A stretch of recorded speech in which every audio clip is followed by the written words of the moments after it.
Hi, hi. So we have James Bowkett. Yay. And so before you present your presentation, your talk, um, small bio. So I'm going to make it very short because James probably is the best person to talk about himself, and I know he has slides about himself. So, so James has worked in industry at various bank, hedge funds, startup with data-intensive application, ranging from fraud detection to pricing. And James is Open Credo Technical Delivery Director, and he's helping their customers to deliver the very best outcome by working in partnership to analyze, architect, and deliver pragmatic solution that brings tangible business value. So please, can I ask you to bring your hands together and give a very welcome to James. Thank you. Thank you very much, everyone. So this is my talk. Welcome to the talk. It's the title of the talk is Tracing Your Data's DNA. So what I mean by that is actually how do we trace the lineage of our data throughout our data estate. So just to tell you even more about me, sorry, I wasn't really prepared. That's actually, whoa! I'm also not the coolest guy in the room as well. So about me. So I've worked in finance for the best part of 20-something years. I like to say that my career has been centered around shifting data from one side of a server room to another, be that via data streaming, big data, microservices, or more recently kind of data mesh. So, and I look after delivery for a company called Open Credo. We've got a booth out in the corner, so and we've got plenty of sweets that need eating as well. So that's where most of our marketing budget has gone for this weekend. So please do take advantage. So, so we deliver solutions for our clients. Basically, we love to solve difficult problems. Now, data is one of the many areas that we kind of work in. But my career has been mostly kind of centered around data, and I've had this itch in my mind sort of for the last sort of 10, 20 years or so of things that I feel that we could have done better on projects, different products and different platforms that I've worked on along the years. So given that itch, I kind of thought to myself, well, how does that itch, that lineage itch, how does that relate to problems that we see around data today? So thinking about data as it is at the moment, one of the first things, data is big. Data is massive. Data is everywhere. Now, there's this often quoted statistic of 2.5 quintillion bytes of data produced every day. Now, that's quite a big number, and I wasn't able to really focus on what that number actually means. So to put that into perspective, and I apologize for this statistic, but 10 quintillion is the estimate for how many insects there are on planet Earth at the moment. So a quarter of that number is how many bytes of data we're producing every day. I think most of that is actually TikTok videos or Facebook posts. But that means that we've got data everywhere, and data is the new gold, as everyone will tell you. So we're going to have to actually tame that data and actually be able to wrap our arms around it. We've also got many different data processing models and use cases, whether we're data streaming, whether we've got a system of record, whether we're in real time, we're using data to drive more and more of our decisions as well. And also, if I think about where data is stored, where is data living these days? Now, that statement on the right-hand side does sound like a little bit of an oxymoron, because data is disparate. If you think about S3, or you think about maybe something like Snowflake or CockroachDB, data is actually disparate and in different places, but it's also very, very connected. And it's becoming more connected as well. And if you look at anything like a data mesh, for instance, which is some work that we've been doing recently. And the last thing I kind of want to mention is that explaining the decisions we make has become law. We've all seen those articles where people have said, oh, this new system, it uses ML and it's got some gender bias, or it's got some race bias, and it does racial profiling. We actually already have to be able to explain those decisions as to how we arrived at those decisions. We already have to do that. So what is data lineage? I think I stole this quote from Wikipedia, which is the center of the universe as far as the internet goes. But in short, I want to know, given any piece of data in my estate, I want to know its parents and all of its ancestors. I want to know where it's come from, what's its provenance. And usually that means something that happened all the way back in the real world. So when I think about that, there are actual, why do I care about that so much? And there are actual problems that I've had in my career, and I'm determined for this not to sound like or feel like group therapy, but there are things that I've done along the way that I want to change.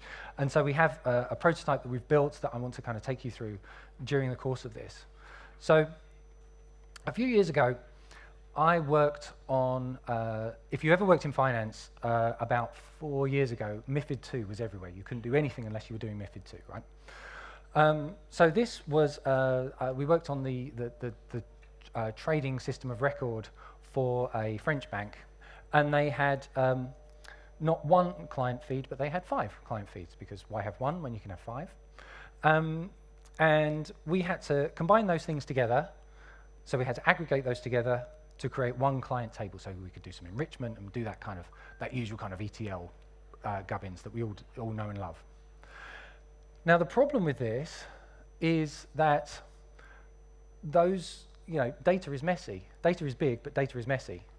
So the problem with those sources is that the precedence in which you take the data from them kind of overlaps, because maybe source 1 has address, but source 2 has occupation, or it has some kind of identifier. And so therefore it's not fair to say, you can't say, well, field address, that comes from source system 1, because sometimes at runtime it will be different. And it might be different as if we've produced new versions of the client aggregation platform. And more often than not, I would get someone come to me and say, hey, we've got a problem with the data that you're showing us in customer 456. Where's that come from in the underlying data?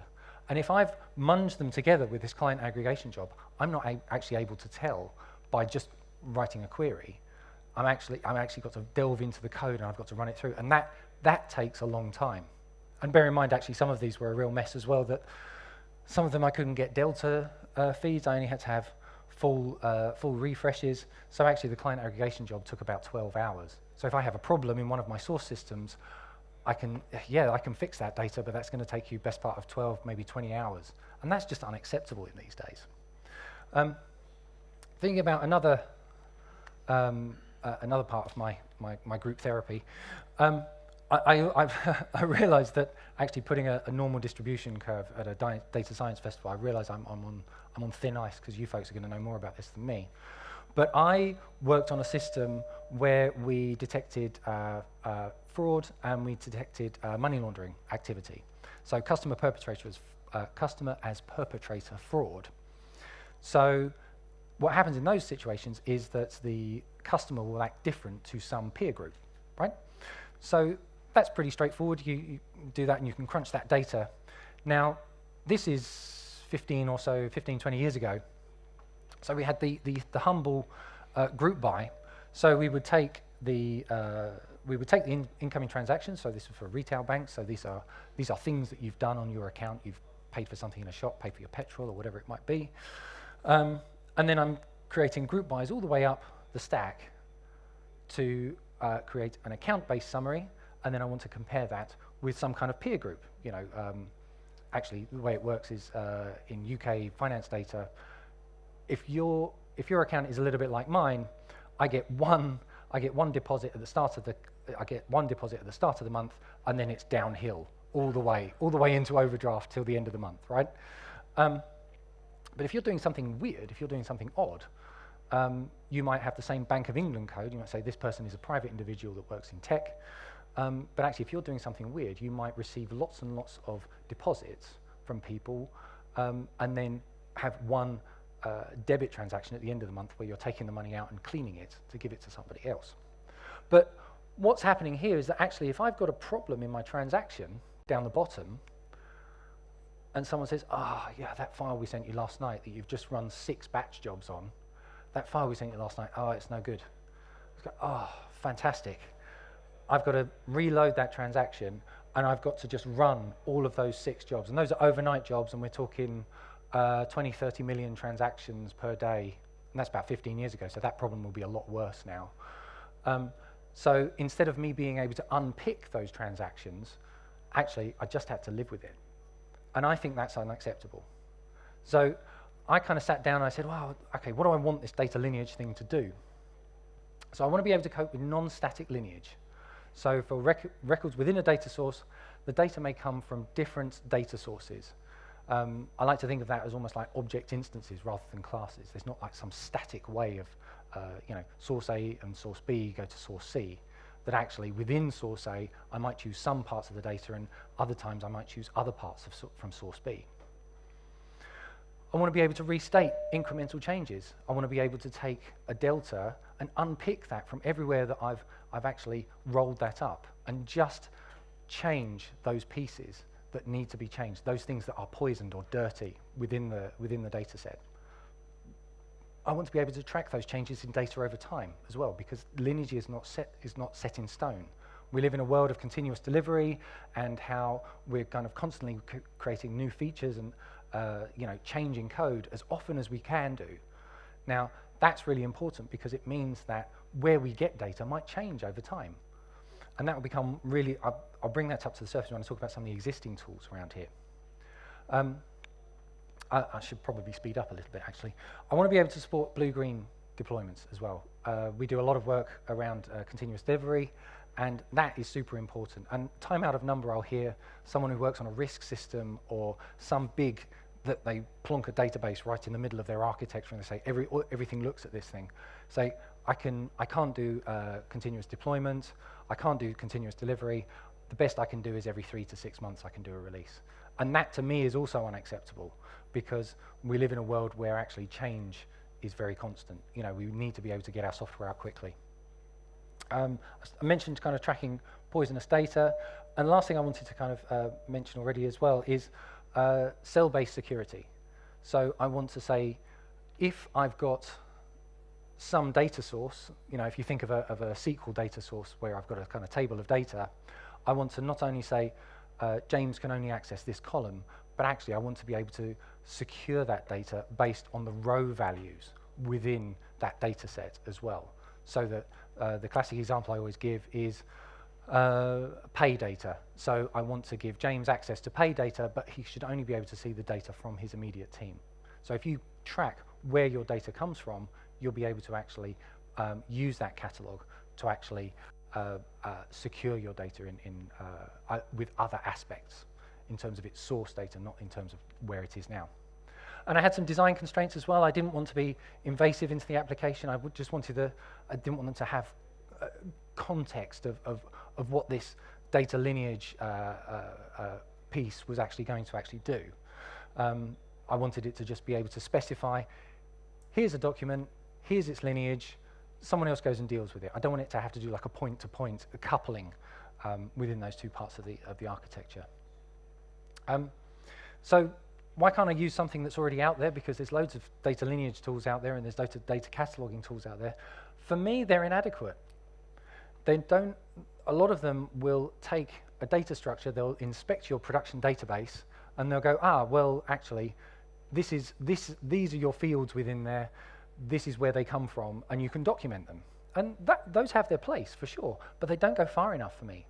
A lot of them don't support branching or new versions, because I live in a world where I've got a production instance, and I've got maybe I've got 10 UAT environments or continuous integration environments. I want to be able to change that catalog as I'm going along, and the different environments are not going to necessarily be related to them. I don't want to have that bottleneck where all I've got is production looks like this, deal with it. There's an honourable mention I need to make, actually, because Amundsen does have on its roadmap branch-based kind of lineage, but that is coming soon, I'm afraid. So one of the components that I wanted to use in this architecture to actually kind of decide how to put together data lineage was change data capture. Show of hands, anyone using change data capture? Yeah, like it? Don't like it? don't like it. Most people say don't like it. But anyway, so change data capture. So I'll give you a little refresher on this. So if you've got a database and you're running different pieces of SQL against that database, then within the database itself, that's actually creating a log of changes. You know, I'm doing an update, I'm doing an insert, I'm doing a create table. Now, what that is that actually when you run a database backup or you run a mirror of a database, you're actually usually just mirroring the log, the commit log. You're not actually mirroring the actual data. It's just the actual log itself. Now, does this remind you of anything? Because if you've ever used Kafka, this is exactly what Kafka does. Kafka is an immutable log of data changes. So you can use a product like Debezium to actually listen into the commit log, and then Debezium will go and shove that down a Kafka topic, and you can listen into it. So it means that what Debezium is publishing out and what you're working with, if you listen into those Debezium things, is completely blissfully unaware of whatever is interacting with your source database, which now you can actually, you can then decouple those things. Now, the problem that most people find with CDC is actually the problem they have is the data structures quickly become out of date, and that makes life become a little bit brittle and a little bit painful. But for this application, it does actually work quite nicely because our schema is very, very defined and it's fairly static. So in order to create this proof of concept, I actually created a proof of concept application and then some tooling around that. So similar to my my previous example around kind of fraud detection, is I created, what is that? That's like 4 processes or something. So I have a simulator to create some trades, and then I create a summary for what a participant's doing. So I can do an aggregation together, say how many buys have you done, what's the average amount of, what's the average number, what's the total number, and what's the total value. And then I use that participant summary to then have a participant type summary. So I'm going to roll it up again into something like what does an individual do versus what does a fund do. And with that, I'm going to need some a peer group information. So that's another table there of participants. So then I can listen into those changes that are happening in the database. Again, this application is unaware of what's happening other than the database. It just knows about its database, and it's telling the database about the lineage within the records. So Debezium can listen in, send it down to Kafka, and then I have another couple of components that will listen into that, a CDC listener. And actually, just because it's a proof of concept and I wanted to enjoy myself a little bit, I'm putting it down into a graph database that actually shows the lineage because it's kind of a graph. And also down into SQL as well, into a Postgres database as well, because I wanted to compare and contrast between what was a graph problem and also could I model that within a relational database. It turns out you can actually, because SQL has actually come a long way in the last sort of 20 years or so. That's a bit of Java, but that's not material to this. So this is the actual descriptor of the lineage, but actually it is written in Java, but it gets turned into this, which is a JSON document, which is the way everyone likes to interchange with data now. So these are the documents that, as long as there is an application submitting SQL into the database, as long as it's got one of these documents, it doesn't matter what the application stack is. .NET, Python, who cares? But as long as the SQL being executed against the database has a lineage column and has a document like this, then that can be taken into Debezium, and that can be read by our CDC listener, and actually the lineage catalog created. So we are fairly agnostic to the application architecture, but as long as we've got this descriptor document, then we can do stuff with it and we can track it. So, career suicide. So what I have here is, oh no, see, career suicide number 1. There we go. You see that is a bit blurry. That's okay. Right, so this is going to be interesting. So I have Docker Compose here running, and what's run within that is that there was a flyaway container as well, which is infrastructure as code, my SQL statements to create my data structures, and I have. Whoa, there we go. Oh, not that I can do this. There we go. Is that where I want to go? No, I think I want to go this way. There we go. So, and I have Neo running as well. So this here I have some pre-canned queries as well. So nothing up my sleeve, there's nothing in there. So what I do first of all is I will create.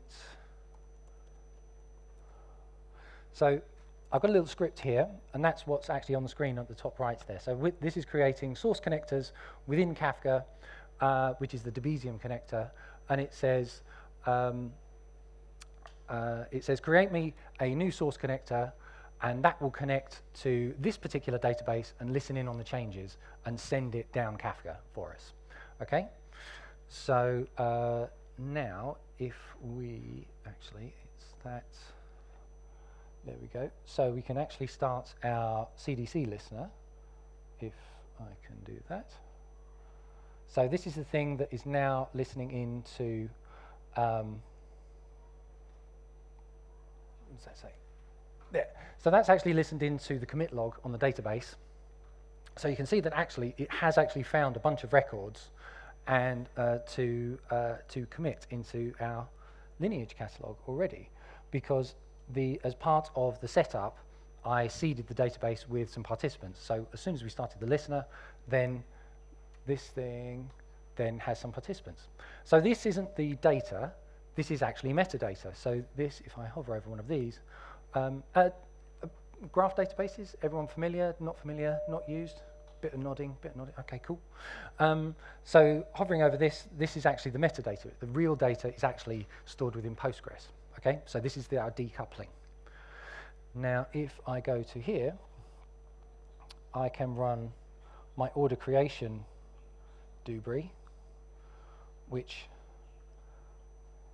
that's just, I think that's every second or something like that that's running. So then we should be able to see in here. Yes, so we've got some orders in there, some participants. So that is a fairly hang on, where are we? That is a fairly nasty simulator, which just has some stock tickers and some individuals and some places that you can actually buy some that are actually going to be multi-participants, and it just does a bunch of random stuff on there. So if I look at, where are we doing on time? Okay, that's not too bad. So if I look at this, so if you notice, if I look at the whole graph, you notice there's no relationships there. And it's because I'm just loading in orders and they're not related to the participants whatsoever. You know, nobody cares. It's just data coming in, okay? So now if I then run, I think I've had enough of order creation. So if I then run my participant summary, and this, although this is a Spring Boot app, it is actually doing something reasonably vanilla. So all this Spring Boot app is doing is actually just running this piece of SQL. Now, I mentioned earlier that actually in the last 5 to 10 years or so, SQL actually on the quiet, while all the cool kids were doing NoSQL and streaming and all of this kind of stuff, SQL was just in the background going, well, yeah, I'm still hip, I still got it.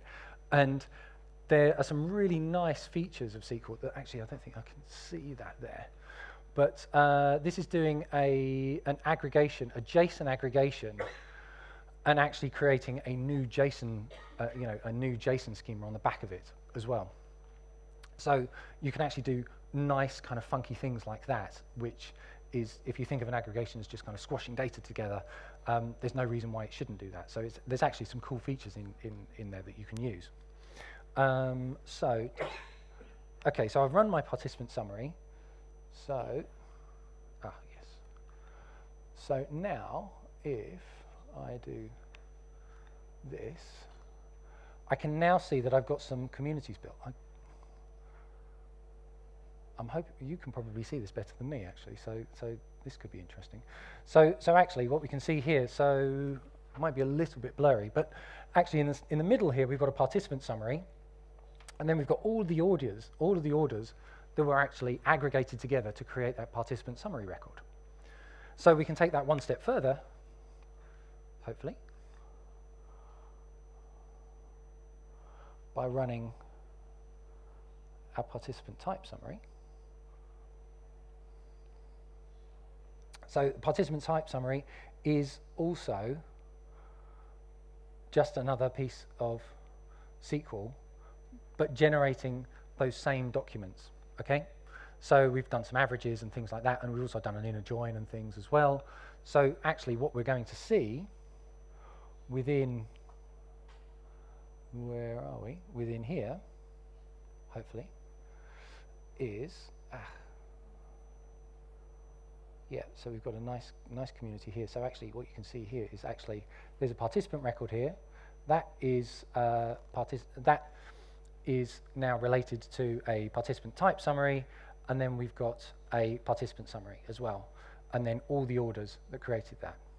So if I look at the actual data, hang on, what's left and right here is quite confusing, actually. So if I look at the actual data, here, so this is the data in the table, but it does have this lineage document in it, which now that it's actually been passed into the SQL, and it's been, oh crikey, 10 minutes, okay. Now that's actually been passed into the lineage catalog, you could even delete that column because you no longer need it necessarily within the application itself. So if I have my two main use cases that I wanted to actually really create here, is I wanted to look at, so I want to get all of the parents of a type summary. So if I find here participant type summary, now this is a bit tricky. Oh, cool.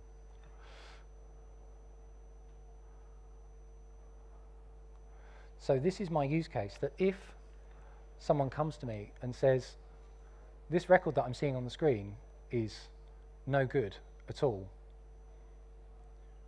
where did you get your data from? This query solves that. This is using an add-on for Neo4j called APOC, which is awesome procedures on Cypher. And actually, if you know your matrix history as well, is that Cypher actually killed APOC in there, so it's the other reason that it's called APOC as well. So this actually shows you what is that community that gave rise to that particular record. Now, the cool thing is actually the other reason that I wanted to show you, the other reason that I stored this not just in Neo but also in a relational database, was that actually I wanted to be able to query this using SQL. And this is the same query, or it's the same data rather, but it was also input into Postgres as it was into Neo as well. So if you recall what I said earlier on, is that there is a way of representing tree data within a database table, within a relational database table, and you can do self-joins and things. This is another cool feature of SQL over the last few years. I think this is the Postgres flavor of it, but I think it was actually part of the SQL standard, and they have all of these other ways of doing this as well. But actually what you're saying here, you say, this is my stopping case, you know, if you're doing some kind of family tree, this is my stopping case, keep joining back until such time you're getting no more records. Now,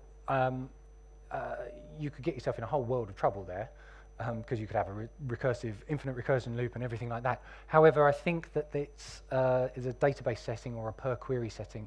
I think it's limited to something like 10 recursion levels, nesting levels. But yes, the thing I wanted to show you there is that actually you can do graph-based queries with a SQL database. And I had a sportsman bet which I lost with our CTO, and I said, oh, you know, I'm sure it'd be better in a SQL database. And she said, no, you're way wrong there. So I should note to self, don't bring a knife to a gunfight, really. So the other thing I wanted to show you is the other, so if I go back to the whole graph here, is actually my other use case, the other thorn in my side, if you like, which was, I think, let's choose this one down here, and I think I need an order this time. So this was, I want to be able to tell, okay, someone's come to me, those orders I sent you last night, I'm going to need to resend you those because it's been poisoned. So you're going to have to rebuild whatever data you've built on the back of that. Now, that is this. Oh, come on. And you'll see that that's actually really small. Oh no, 5 minutes. Okay, I'm going to need to hurry up. So therefore, that gives you the poisoned records. Orders come in and it's poisoned. These are the other records that it's actually tainted along the way, and so that then tells me which of the data points am I going to need to actually recalculate, and that's far more palatable than doing the whole population all in one go. You can also do that within SQL as well, which I won't show you now because I have 5 minutes left. So coming back to my presentation. So given that, what are the other features? So once I had this prototype ready, this proof of concept, what are the other features that actually, not just solving those itches that I've had over the years, but what are those other features that actually I can then, what opportunities does this give us? Now I mentioned this earlier, cell-based security. This is really interesting because DBMS is really good at column-level security, only reducing access to people that are allowed to see certain columns within the database. That's fine. But row-level security is an application-level concern. But if you've got a lineage catalog, you can then say, well, actually, I've got this row of data, but I might be able to base my application-level security on where that data has come from, which is actually really quite powerful, because then you can say, well, I can publish out these kinds of different pieces of secure data, and actually, as long as everybody is using this system, then I can actually make sure that I can guarantee that actually the later usages of this data are still compliant with whatever security policy I might have in place. So how this could work is, so we've got some kind of application here, we've got a client process, some kind of data service, and it's got some security rules in there, and you've got your source data, and you've got our lovely lineage catalog. So the request comes in from a child process. We look up the data, same as we always would. And then once we pull that data back, for every row, you can start to recursively look up all of the parents within that row, because you've got it from the lineage catalog, and say, actually, can I apply my rules, not just to this piece of data, but from where it's come from as well, from those row IDs. And if you're thinking that sounds woefully inefficient, you'd be right. I can come back to that. We'll come back to it in the next slide. Please remain patient. And then finally, you can apply your column-based policies. And there's no interaction between, or no dependency between doing the row-based and the column-based. So you might do the column-based before. Now, those security rules can be complex or simple. It doesn't really matter. But you might not want to keep going back and looking up for every kind of row or document within the hierarchy. You might not keep wanting to go back to some kind of other system of record. So you could maybe have a convention in the row IDs that actually say, that gets longer and longer and longer, that actually tells you where you've been, where you've come from. Or the other thing is, the lineage isn't going to change. If you use append-only data structures, which that makes life a lot easier, because you can then reason about things, and you can, you don't have kind of multiple locking when you're doing updates and all that kind of nastiness. So if you use append-only data structures, that lineage is never going to change. So you can safely cache it. Maybe you can cache it on disk, or you maybe put it in something Redis or anything like that. So therefore, you can actually make assumptions on that data and make sure that it's not changing. So the other thing that I mentioned as well was ML ops. So this is the new kid on the block as well. I talked about earlier that we are going to have to explain our decisions. So that can be problematic. If you've got, the explainability of machine learning models is actually a growing area, and I'm sure you folks know more about that than I do, and around the ethics of that as well. But the training set and the variable set, the number of kind of parameters that actually get spat out once you've trained a model, that is all part of the lineage of any decision that you're making. So you should track it. Now, I know that some models have billions of parameters and things like that. So what you could do is you could maybe make a metadata object, and you treat that like some immutable atomic structure. Maybe you store it in some cold storage or something like that.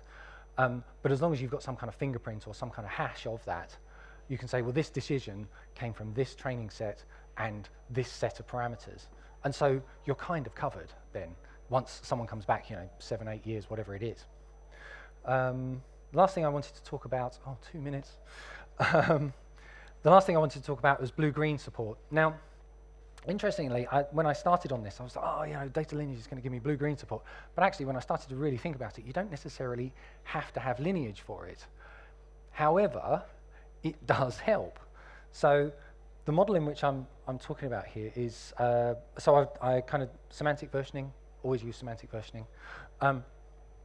But if you've got a producer at 1.41 and another producer instance at 2.0, recording the data that you're producing with it, or the data that you're generating with it, and recording the version that you're using that created that data, means that your consumer processes, as long as they are version aware, can also then say, well, actually, I only care about version 1 data of whatever flavor, or I only care about version 2 data.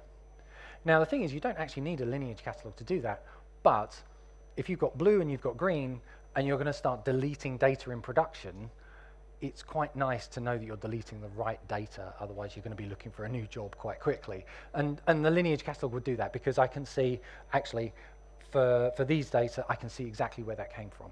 Yeah. I will skip that because I'm getting the eye.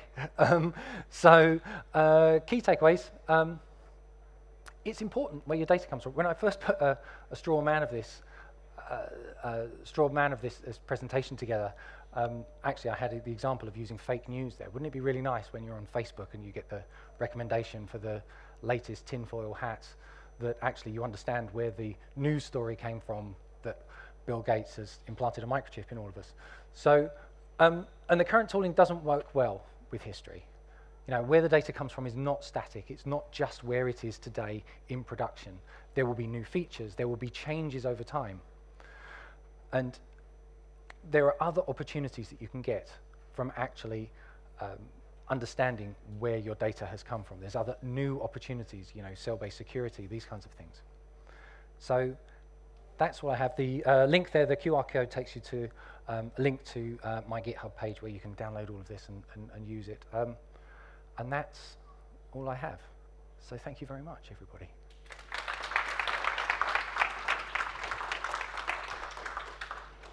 So there is the coffee break, but we can use this half an hour if you have any questions to James.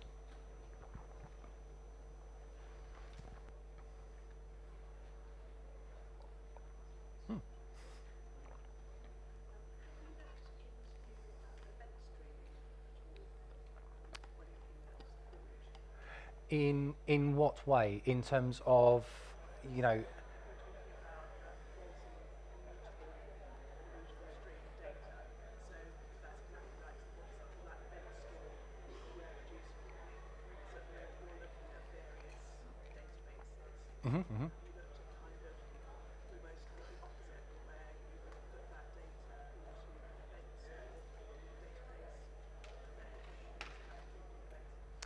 You certainly could. You certainly could. I haven't looked at it.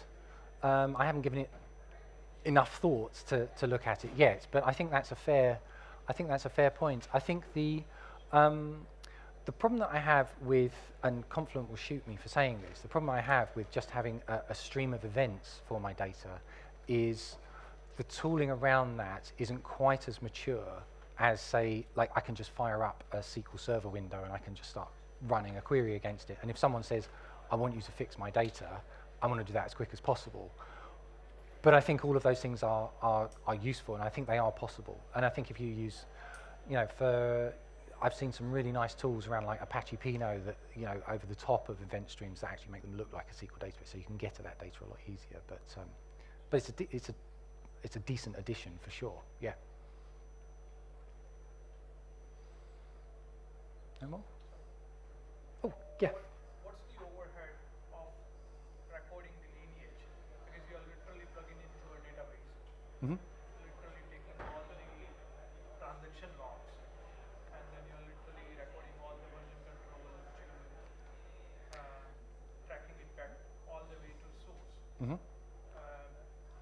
What's the overhead on the database? In terms of the source database where it's got Debezium plugged into the back of it, Yeah. I haven't looked at stats for it. I don't think it's terribly onerous, to be honest with you, because Because if I literally have millions of transactions ongoing, you're literally logging all of those parallelly, right? It's better Mhm. if you plug that in somewhere else, maybe in a replica database or maybe somewhere else. you certainly could do that. Yeah. Not on the operational database. True, but you're not. You're working on the transaction log post-commit.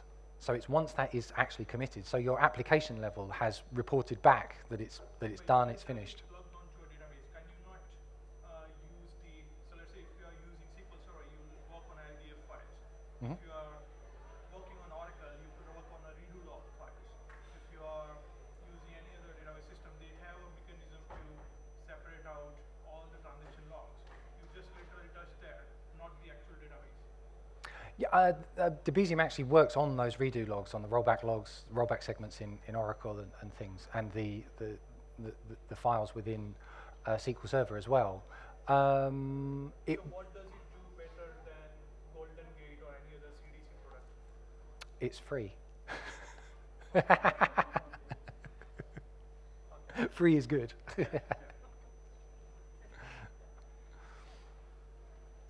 Cool. That's great. Yeah. Cool. Thanks, everyone. Cheers.